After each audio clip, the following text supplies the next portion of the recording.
Hi, it's day 3. We're ready for the third part of Good Omens by Terry Pratchett and Neil Gaiman. Hope you've enjoyed it so far. Let's get on with it and see what's in store today. Pay attention to this next part because it's complicated. There's a trick they do with 1 pea and 3 cups, which is very hard to follow, and something like it, for greater stakes than a handful of loose change, is about to take place. The text will be slowed down to allow the sleight of hand to be followed. Mrs. Deirdre Young is giving birth in delivery room 3. She is having a golden-haired male baby we will call baby A.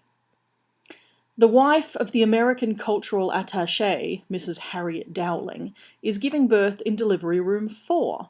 She is having a golden-haired male baby we will call baby B. Sister Mary Loquacious has been a devout Satanist since birth. She went to Sabbath school as a child and won black stars for handwriting and liver.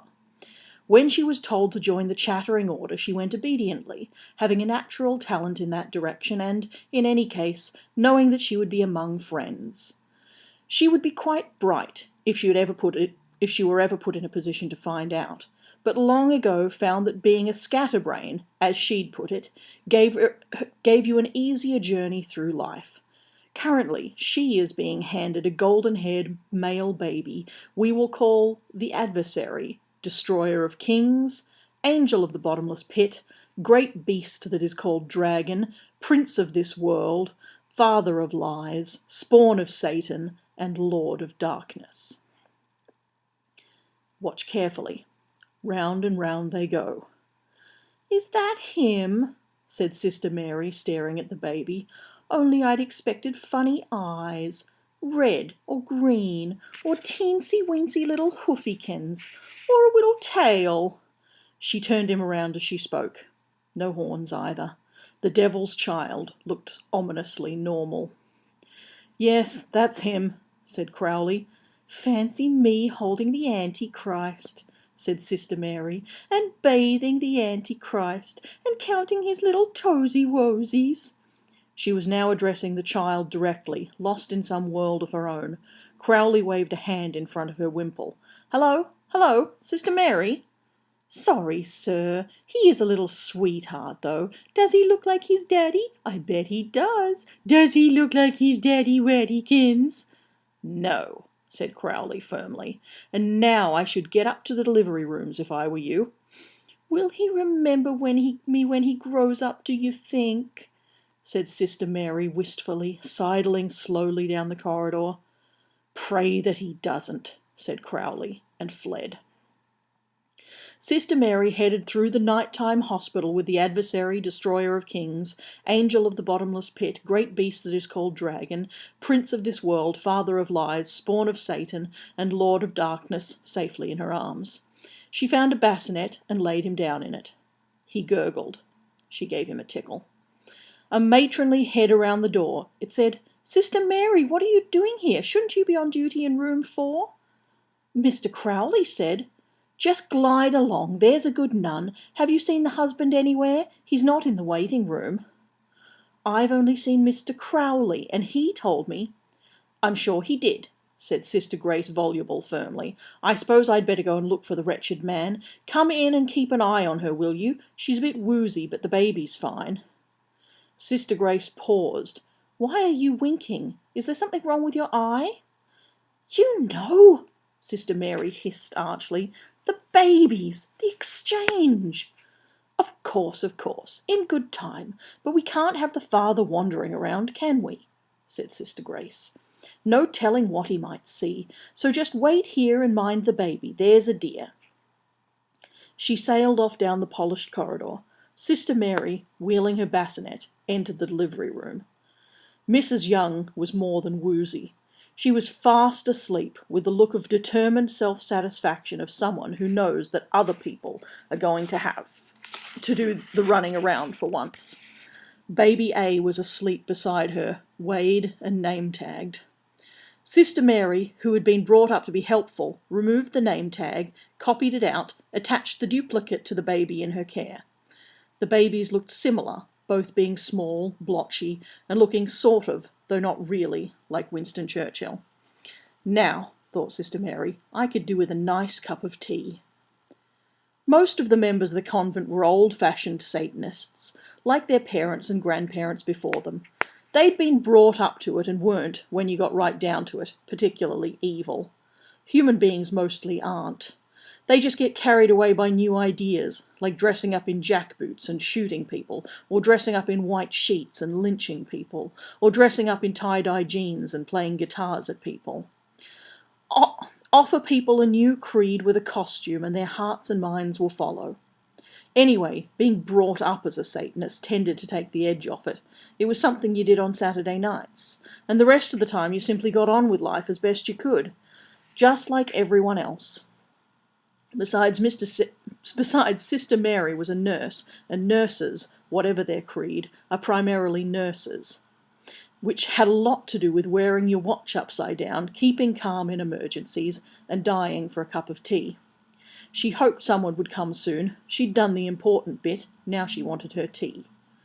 It may help to understand human affairs to be clear that most of the great triumphs and tragedies of history are caused not by people being fundamentally good or fundamentally bad, but by people being fundamentally people. There was a knock on the door. She opened it. "Has it happened yet?" asked Mr. Young. "I'm the father, the husband, whatever, both." Sister Mary had expected the American cultural attaché to look like Blake Carrington or J.R. Ewing. Mr. Young didn't look like any American she'd seen on television, except possibly for the avuncular sheriff on the better class of murder mystery. Footnote: with the little old lady as the sleuth and no car chases unless they're done very slowly. He was something of a disappointment. She didn't think much of his cardigan either. She swallowed her disappointment.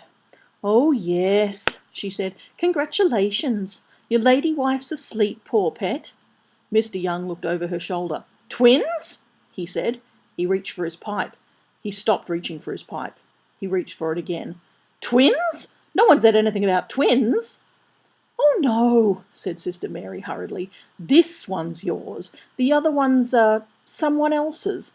Just looking after him till Sister Grace gets back." "No," she reiterated, pointing to the adversary, destroyer of kings, angel of the bottomless pit, great beast that is called dragon, prince of this world, father of lies, spawn of Satan, and lord of darkness.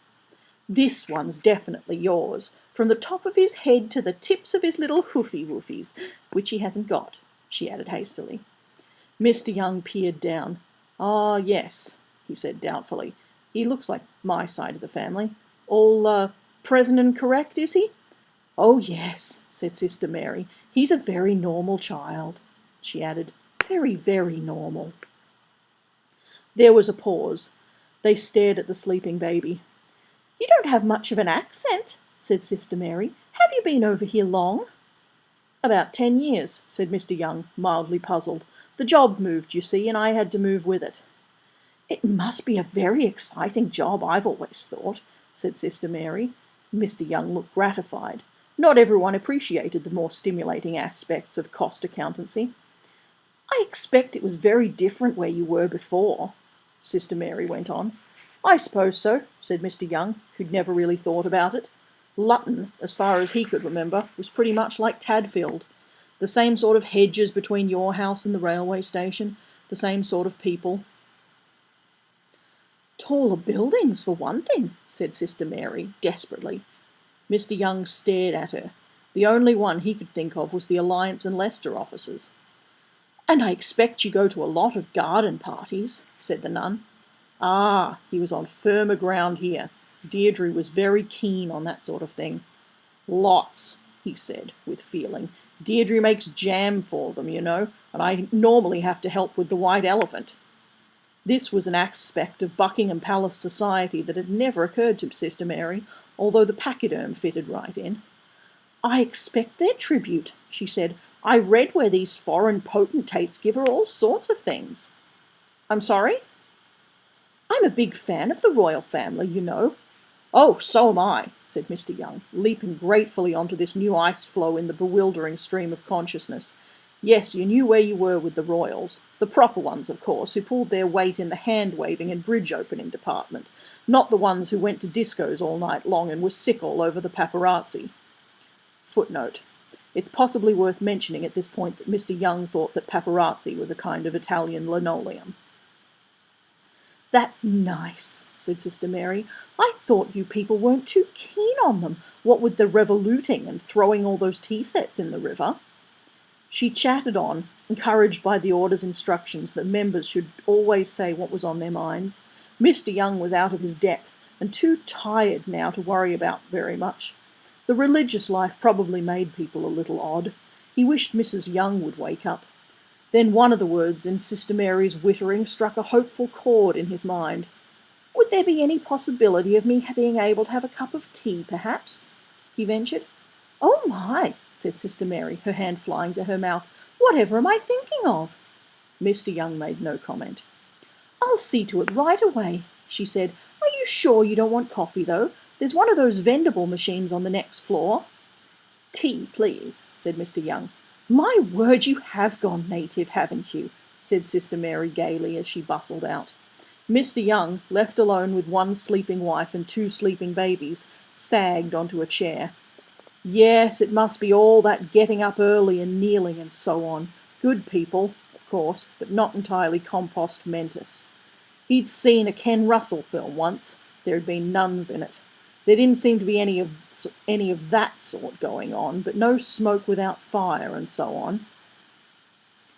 He sighed. It was then that baby A woke up and settled down to a really good wail. Mr. Young hadn't had to quiet a screaming baby for years.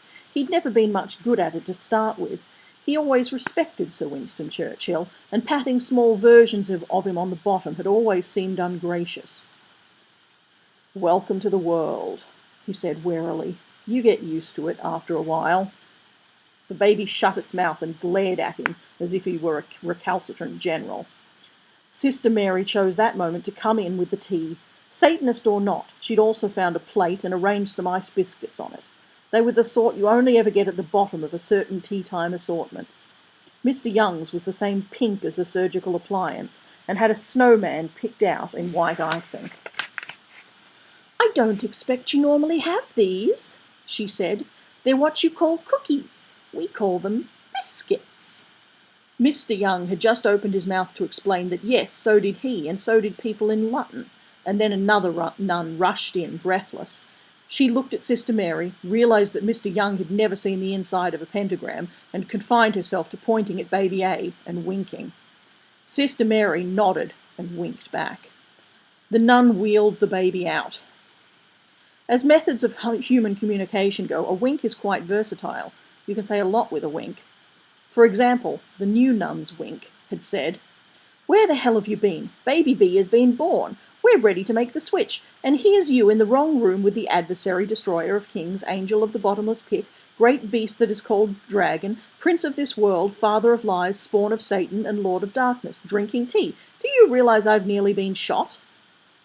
And as far as she was concerned, Sister Mary's answering wink meant, "Here's the adversary, destroyer of kings, angel of the bottomless pit, great beast that is called dragon, prince of this world, father of lies, spawn of Satan, and lord of darkness, and I can't talk now because there's this outsider here."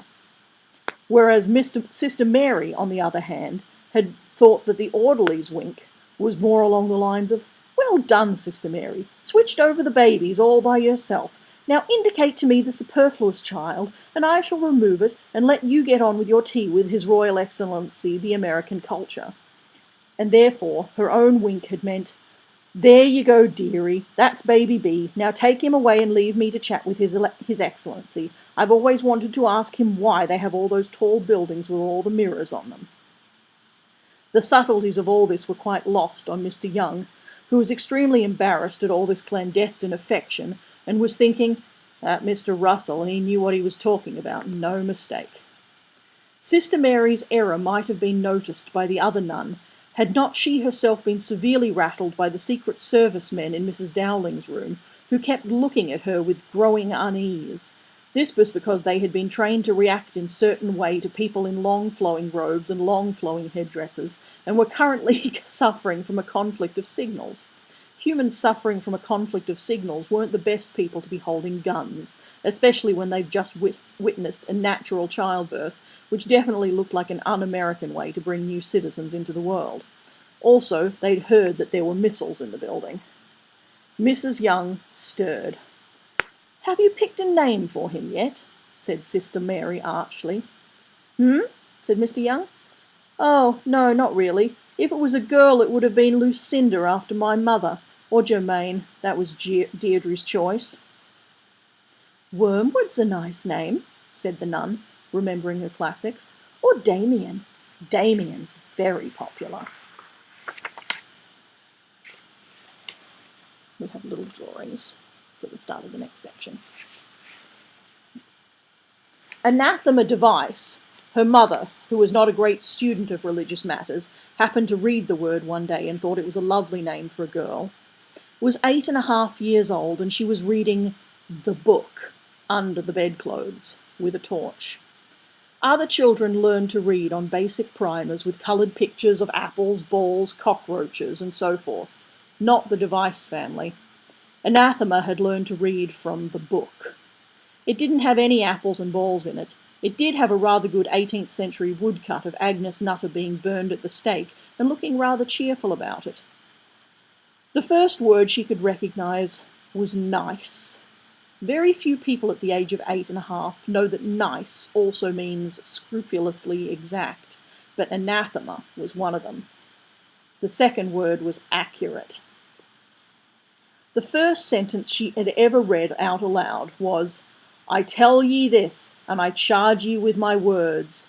4 shall ride, and 4 shall also ride, and 3 shall ride the sky as twixt, and 1 shall ride in flames, and there shall be no stopping them, not fish, nor rain, nor road, nor devil, nor angel.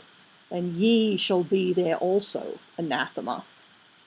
I should pause at this point for anybody who has not read the book and let you know that this right here is that bit. It's got the oldie-worldy spelling, so it can sometimes be a little bit difficult to pronounce out loud, so bear with me. Anathema liked to read about herself. There were books which caring parents who read the right Sunday papers could purchase with their children's names printed in as the heroine or hero. This was meant to interest the child in the book. In Anathema's case, it wasn't only her in the book, and it had been spot on so far, but her parents and her grandparents and everyone back to the 17th century. She was too young and too self-centered at this point to attach any importance to the fact that there was no mention made of her children, or indeed any events in her future further away than 11 years' time. When you're 8.5, 11 years is a lifetime, and of course, if you believed in the book, it would be. She was a bright child with a pale face and black eyes and hair. As a rule, she tended to make people feel uncomfortable, a family trait she had inherited, along with being more psychic than was good for her, from her great-great-great-great-great-grandmother. She was precocious and self-possessed. The only thing about Anathema that her teachers had the nerve to upbraid her for was her spelling, which was not so much as appalling as 300 years too late. The nuns took baby A and swapped it with baby B under the noses of the cultural attachés. Sorry, just got to pop on my computer. Under the nose of the attaché's wife and the Secret Service men by the cunning expedient of wheeling one baby away, to be weighed, love, got to do that, it's the law, and wheeling another baby back a little later. The cultural attaché himself, Thaddeus J. Dowling, had been called back to Washington in a hurry a few days earlier, and he had been on the phone to Mrs. Dowling throughout the birth experience, helping her with her breathing. It didn't help that he had been talking on the other line to his investment counsellor. At one point he'd been forced to put her on hold for 20 minutes. But that was okay. Having a baby is the single most joyous co-experience that two human beings can share, and he wasn't going to miss a second of it. He got one of the Secret Service men to videotape it for him. Evil in general does not sleep, and therefore doesn't see why anyone else should. But Crowley liked sleep. It was one of the pleasures of the world, especially after a heavy meal. He'd slept right through most of the 19th century, for example, not because he needed to, simply because he enjoyed it. Footnote, although he did have to get up in 1832 to go to the lavatory. One of the pleasures of the world, well, he'd better start really enjoying them now, while there was still time. The Bentley roared through the night, heading east. Of course, he was all in favour of Armageddon in general terms. If anyone had asked him why he'd been spending centuries tinkering in the affairs of mankind, he'd have said, "Oh, in order to bring about Armageddon and the triumph of hell." But it was one thing to work to bring it about, and quite another for it to actually happen. Crowley had always known that he would be around when the world ended, because he was immortal and wouldn't have any alternative. But he'd hoped it would be a long way off, because he rather liked people. It was a major failing in a demon. Oh, he did his best to make their short lives miserable, because that was his job, but nothing he could think up was half as bad as the stuff they thought up themselves. They seemed to have a talent for it. It was built into the design somehow. They were born into a world that was against them in 1,000 little ways, and then devoted most of their energies to making it worse. Over the years, Crowley had found it increasingly difficult to find anything demonic to do which showed up against the natural background of generalized nastiness. There had been times over the past millennium when he'd felt like sending messages back below saying, "Look, we may as well give up right now. You might as well shut down dis and pandemonium and everywhere and move up here. There's nothing we can do to them that they don't do themselves, and they do things we've never even thought of, often involving electrodes. They've got what we lack. They've got imagination. And electricity, of course." One of them had written it, hadn't he? "Hell is empty, and all the devils are here." Crowley had got a commendation for the Spanish Inquisition. He had been in Spain then, mainly hanging around in cantinas in the nicer parts, and hadn't even known about it until commendation arrived. He'd gone to have a look, and then had to come back and got drunk for a week. That Hieronymus Bosch, what a weirdo.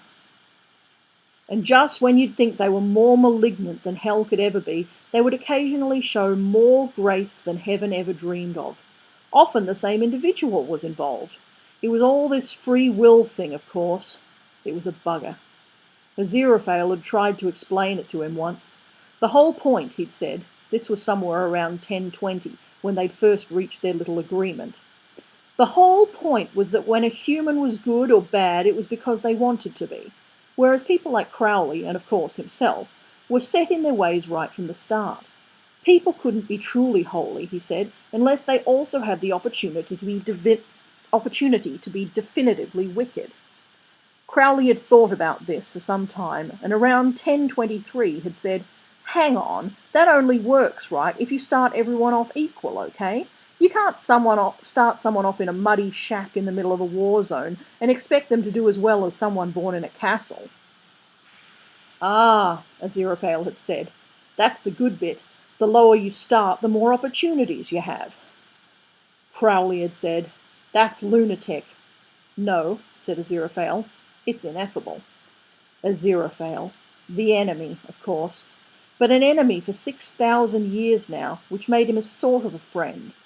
Crowley reached down and picked up the car phone. Being a demon, of course, was supposed to mean you had no free will, but you couldn't hang around humans for very long without learning a thing or two.